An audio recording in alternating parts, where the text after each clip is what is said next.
The Olmecs, that's just as a name for this very, very early civilization, the earliest known civilization in Mexico. And everyone thought at one time, well, it's just an Indian civilization, until 1861. 1861, a farmer was plowing his field, came across a very strange domed rock, a black rock, and he couldn't dig it out. The more he dug down, the bigger this rock got, until he dug the entire thing away. It took him weeks to dig it away.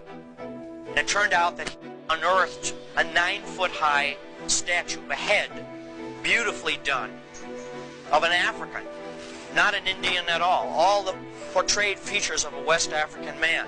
From that time until recently now, there have been 11 of these giant stone heads. Let's see, give you an idea how big they are. They're an average, well, there's 11 found now. They're between 6 and 9 feet high, and they weigh 40 tons. The Olmec civilization is one of the earliest known Mesoamerican cultures. I'm talking about the Olmec civilization in Mexico. Get this, the Olmecs didn't just pop up out of nowhere. It's a fact that they actually originated in Africa. Imagine ancient Africans making the monumental journey across the Atlantic, landing in what we now call Mexico. These bold pioneers, possibly even before Native American Indians were there, laid the foundation for what became the Mesoamerican culture. That's right, folks. Africans were in Mexico long before Christopher Columbus ever set sail in 1492. Think about those colossal Olmec heads, massive stone sculptures with distinct African features. These are the legacy of African adventurers who settled in the New World millennia ago.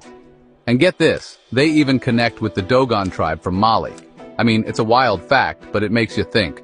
While these were being found, more of the Olmec civilization was found, and a temple was discovered that had also the same type of people, these West African people portrayed as kings and warriors.